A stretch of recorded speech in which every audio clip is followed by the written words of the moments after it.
श्रीशैले दयापात्रं दीभत्यादिगुणान्धवं यतीन्द्रप्रवणं वन्दे रम्भजामातरं मुनिं लक्ष्मीनाथसमारम्भां नाथयामुनमध्वयाम् अस्मदाचार्यपर्यन्तां वन्दे गुरुपरम्परां भक्तामृतं विश्वजानूनमोदनं सर्वार्थं श्रीषडगोपवाङ्मयम् சகஸ்ஸசாகோபனிஷத்சமாகமம் நமாம்யகம் திராவிடவேதசாகரம்.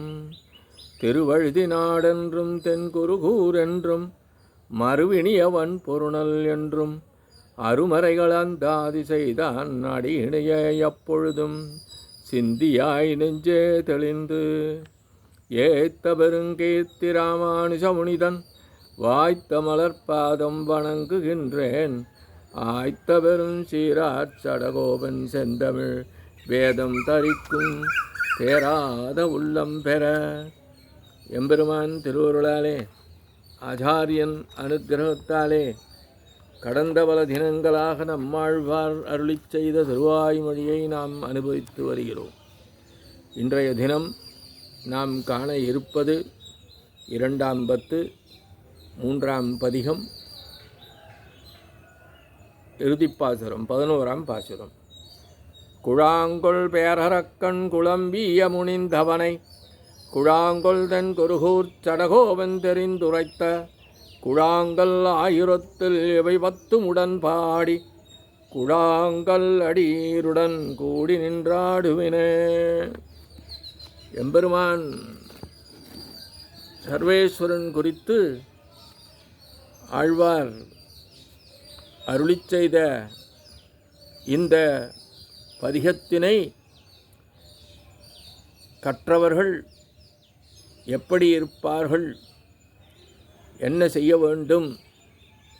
குழாங்கலாய் அடியருடன் கூடி நின்று ஆடுமினே என்று ஆழ்வார் இங்கே அருளிச் செய்துள்ளார். அடியார்களே, அரக்கர் கூட்டங்களை பெரும் திரளாக உடையவன் என்ற பெருமை கொண்டவனன்றோ இராவணன். அப்படிப்பட்ட லங்காதிபதியான இராவணனுடைய அரக்கர்குலம் முற்றிலும் அழிந்து போகும்படியாக சீற்றங்கொண்ட ராமனான சர்வேஸ்வரன் குறித்து ஸ்ரீ வைஷ்ணவர்கள் திரளாக உள்ள ஆழ்வார் திருநகரிக்கு தலைவரான நம்மாழ்வார் நன்றாக ஆராய்ந்து அருளிச் செய்த தொகுப்பான 1000 பாசுரங்களில் இந்த 10 பாசுரங்களை இவற்றின் பொருளுடன் பாடி பல அடியார்களுடன் கூடி நின்று கலந்து கூத்தாடுவீராக. நீங்கள் மட்டும் அதை பாடி அனுபவிக்க வேண்டும் என்பதல்ல, பல அடியார்களுடன் கூடி நின்று கலந்து கூத்தாடுவீராக. பாடலும் அதோடு ஆடலுமாக அனுபவிக்க வேண்டும் என்பதாக அடியார்கள் குறித்து அடியார்களுக்கு உபதேசம் செய்வதாக அமைந்துள்ளது இப்பாசுரம். இந்த பதிகத்தின் முதல் பாசுரத்திலே தனது திருவள்ளத்தை கொண்டாடி மகிழ்ந்தார்.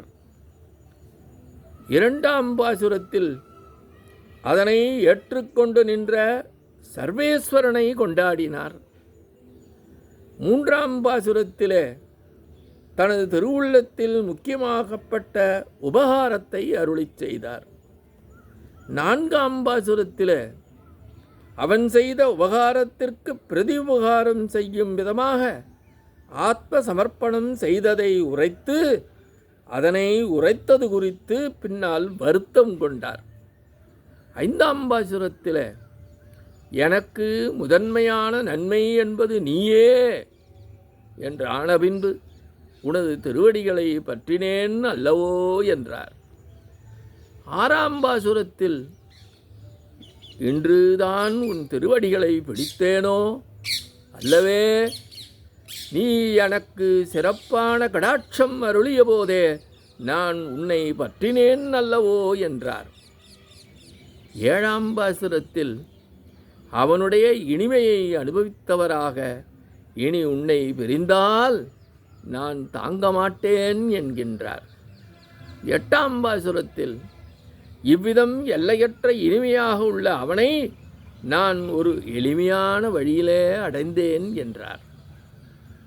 9ஆம் பாசுரத்தில் எனது துன்பங்கள் அனைத்தும் மறைந்து போகும் விதமாக நான் அவனை அனுபவித்து மகிழ்ந்தேன் என்றார்.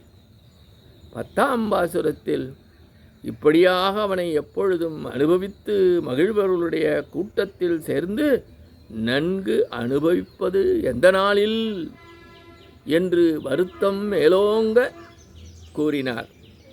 இறுதியாக இப்பாசுரத்தில் இந்த திருவாய்மொழியை உள்ளது உள்ளபடி அறிந்து தெளிந்து குறைந்த நாட்களில் அவனுடைய அடியாருடன் சேர்ந்து நின்று அனுபவிப்பீர்களாக என்று கூறி இந்த பதிகத்தை நிறைவு செய்கின்றார் ஆழ்வார். இத்தோடு இன்று காண நிறைவு செய்கின்றோம். எம்பெருமான் திருவடிகளே சரணம். நம்மாழ்வார் திருவடிகளே சரணம். எம்பார் திருவடிகளே சரணம்.